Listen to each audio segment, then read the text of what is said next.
akkuma dhuftetti jirti jira fayyoorraa fudhattee jechuudha.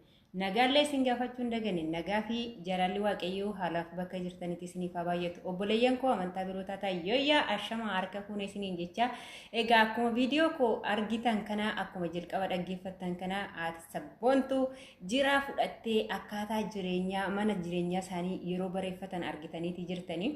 Ani wantan taazzabe keessaa tokko maal ibseetani abbaa ilmoo adda baasanii isa ilmoo osoo hin agarsiisin isuma ishkekkee jala sirban kana ani maalan beekan qaani kan jedhu biyya arabaati jinni dhiiraa abbaa manaa namarraa fudhadhu siin jedhutu si dha'ee kara biyyaatti si galche ara ta'u nagaadha kaati awwaanan jedhu keessaa tokko yeroo hunda maaliif fedhii keessan dursitu qaa shamarran yeroo baay'ee maaliif fedhii keessan dursitu fedhiin keessan koo akka ofii keessanii gootan ta'a.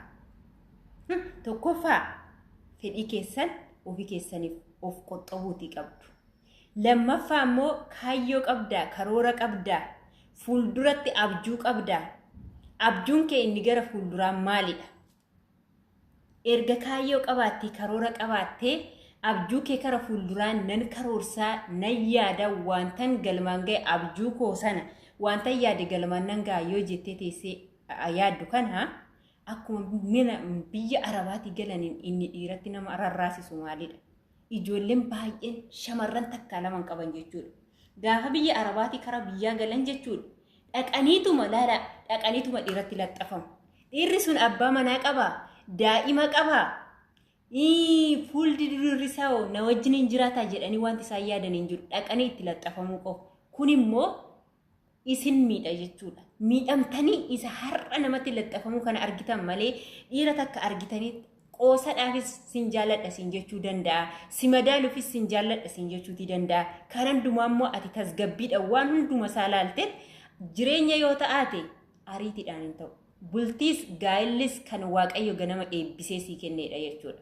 Kanaafuu ati muddamteedhaaf dhirsa namarraa fudhatteedhaaf jireenyi kee waan si milkaa'u hin qabu.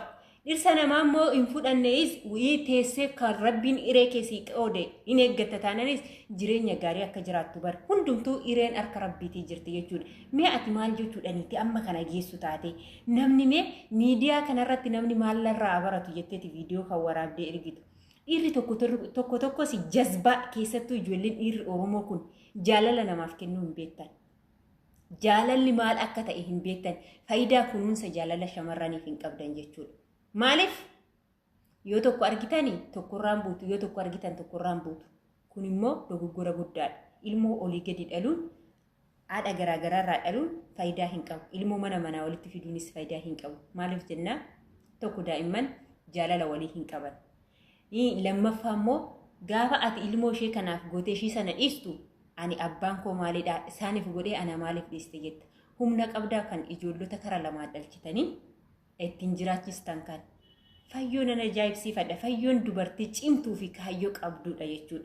Wanti tokko gadi ishee hin deebisu. Fayyoo goobaziitoo har'allee borullee nama kaayyoo qabuudhaati nama ijoollee babbareedduu qabaatuudhaati.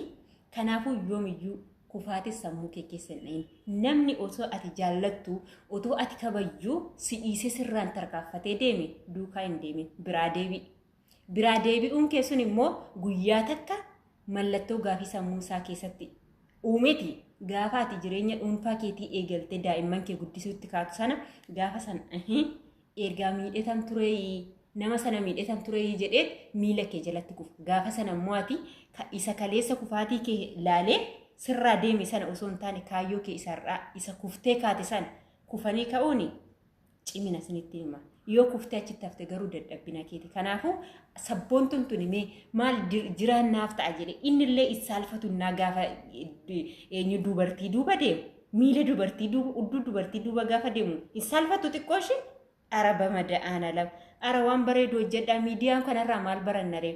Dhaloonni boru maal baratu ijoolleen keessan boru maal baratu abbaan koo maal hojjete haati koo maal hojjete jettee viidiyoo keessan laaluutii dandeessi waan ta'eef kanaaf immoo wanta hojjennee darbinu tokkoffaa waan nama barsiisuutii qabna malee wantoota sammuu namaa jeeqanii fi waanuma hin taane viidiyoo hojjennee gallakkisuun boru dhalli keenya inni duubaa dhaloonni boru duubaa dhufan nutirraa maal baratu nuti yoo waan gaarii hojjenne dhaloonni nu duubaa dhufanirree waa gaarii baratu jechuudha. Kanaafuu qalbii si jijjiirsisee karaa mana keetti si deebisuuf siin jedha jira.